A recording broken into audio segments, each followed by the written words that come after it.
Kesenian Jemblung adalah teater lisan tradisional Banyumas yang dimainkan secara duduk melingkar dengan sajian di tengah. Musik ditiru lewat suara mulut dan pertunjukan bersifat sakral sekaligus menghibur lewat humor dan komedi.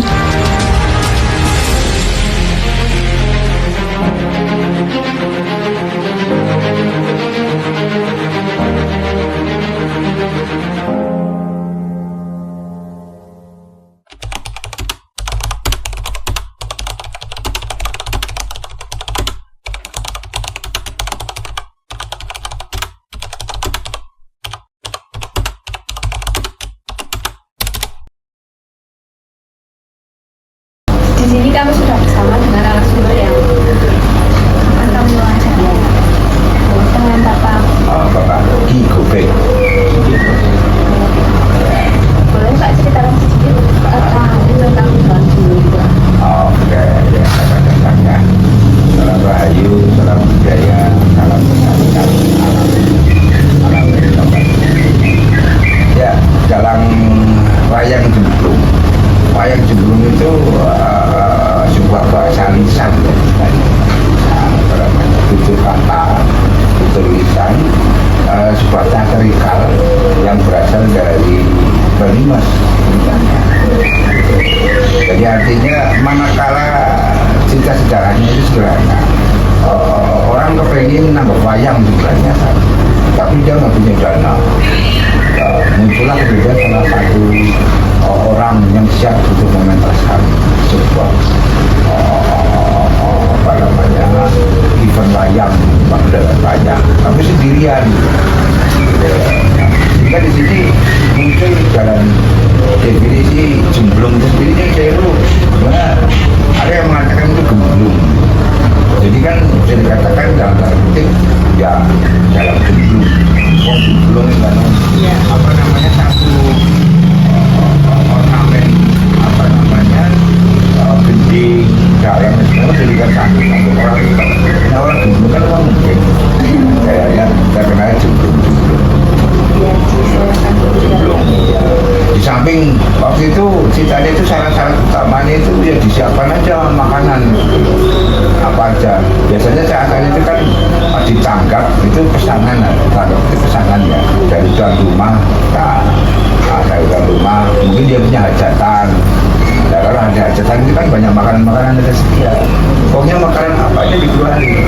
Nanti saya siap makan galang sendirian, ditahan memang apapun gitu loh. Ya saat itu masih klasik ya, klasik kita tentang ya pewayangan atau sedang beban segala macam gitu loh. Yang menciptakan diri monolog begitu loh, ceritakan monolog. Tapi tutur lisan, tutur yang dikatakan disampaikan melalui lagu, dia melakukan satu ilustrasi tentang kejadian gitu. Dia sendirian dari mulai pembukaan lalu kemudian sampai pertengahan sampai kemudian akhir. Kalau perubahan Pak, misalkan kalau perubahan Cina kan ada kayak ngikutin zaman itu. Kalau yang lainnya ada nggak gitu? Kayak sesajennya harus berubah. Oh enggak, jadi gini ya. Jadi unsur-unsur dalam sebuah pementasan dalam jemblung ini kan kriterianya sebenarnya sederhana. Tadi ya tutur lisan disampaikan oleh seseorang yang mumpuni, menguasai pada cerita tersebut. Kalau bisa cerita tentang sejarah ini kan mungkin cenderung kepada semacam hasil penelitian atau pakal segala macam. Tapi kalau dongeng itu lain lagi kan. Lalu kemudian tentang apa namanya cerita turun temurun yang diyakini pernah ada. Itu apa namanya? Diyakini pernah ada, tapi tidak berbeda. Tapi tidak bisa disebutkan secara ilmiah. Jadi kan kurang lebih kan seperti itu sebuah legenda.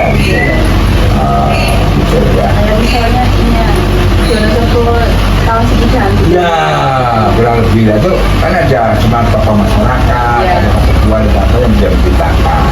Itu mereka juga termasuk bagian dari bicara itu. Dan mereka kan yang menceritakan kan butuh beda, nah itu kemudian dijadikan sebagai alat layaknya. kemunculan sekarang ini kan lebih dinamis sesuai dengan perkembangan teknologi kan, gitu loh. Nah, sekarang wayangnya justru dibantu oleh para teman-temannya yang dari sutradara yang ada di meja depan itu, ya, dan kemudian wayangnya di depannya, dan dia bisa berdiri, bisa macam-macam tergantung perintah daripada jalannya. Untuk bahasa yang digunakan apakah harus bahasa Jawa? Iya, dengan perkembangan lebih lanjut ini tentang bahasa itu saya kira, kalau menurut saya ya, barangkali saya salah ya silakan, tapi saya pasti bahwa bahasanya sebagai ungkapan rasa saja, ungkapan kata menyampaikan sesuatu itu nggak pakem banget.